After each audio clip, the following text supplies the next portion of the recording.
In this video, I'm looking forward to sharing with you some of the very best Christian hard rock and metal albums of the year 1992. Along with some very impressive honorable mentions. Rocking you up for Jesus Christ with classic style hard rock music and practical Bible teaching. Right out of the gate, we have Tourniquet's third album, Pathogenic Ocular Dissonance. This album presented a well-oiled version of the band's stellar composition and arrangement skills, synergized with killer guitar work and musicianship, metal aggression and attitude to spare,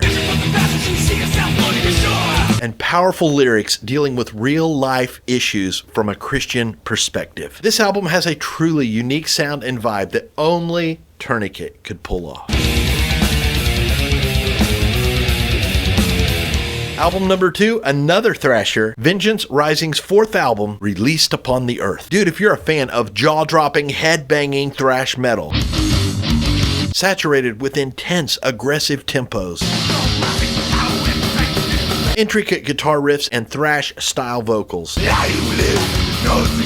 then Vengeance Rising's 1992 Released Upon the Earth is definitely a killer album for you. Flipping over to a completely different end of the Christian hard rock and metal spectrum, Rez Band released their album 20 Years, featuring live versions of many of the band's most beloved songs from 20 years of music and ministry.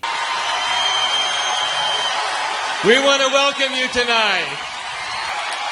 For us, this is a very special occasion. Not just a normal Rez concert, but we're celebrating 20 years of serving the Lord and praising God with no compromise, Jesus rock and roll. So, would all of our family and extended family and friends of Rez Band please give them a warm welcome.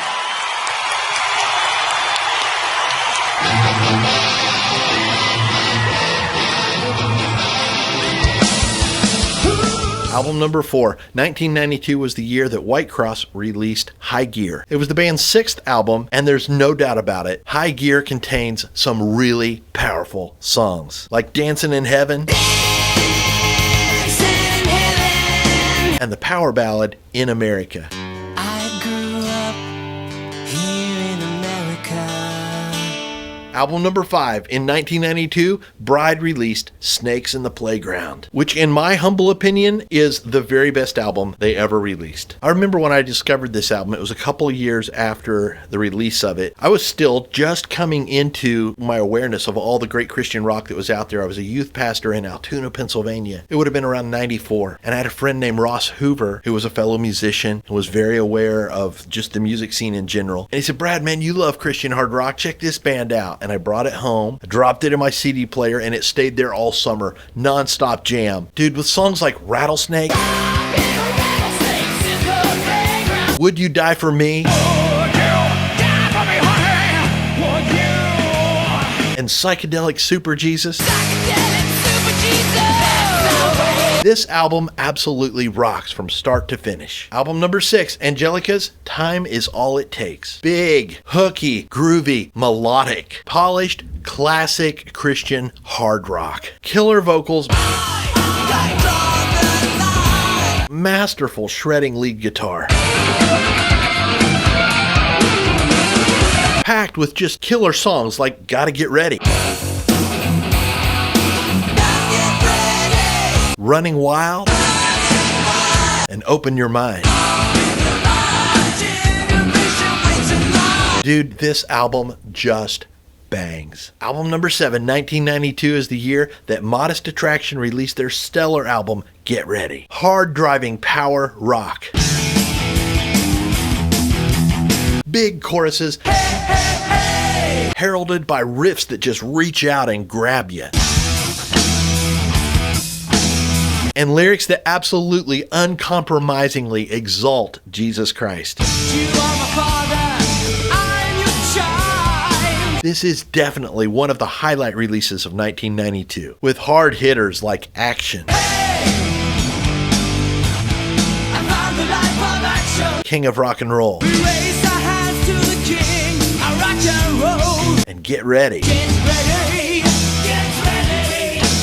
This album is the absolute epitome of what we all love about Christian hard rock. And last but certainly not least, 1992 was the year that The Brave released their album Battle Cries. Oh my goodness, I believe this is their debut album. If you love great, melodic, Christ-centered hard rock, packed with catchy riffs and great vocals, big choruses and lyrics that inspire, with some killer guitar work dropped in there as well, I've got to say. Battle Cries is an album you definitely need to have in your rotation. And now I've got 3 honorable mentions for you. And this is almost like a segment from one of my underrated bands videos because I'd only heard of one of these 3 before I did my research. 1992 was the year that Michael Knott released his album Screaming Brittle Siren. Soraya released their second and final album this year. It also happens to be self-titled.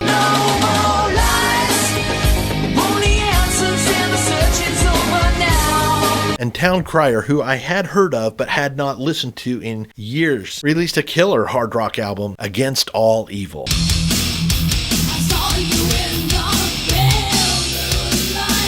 All right, bro, keep looking up.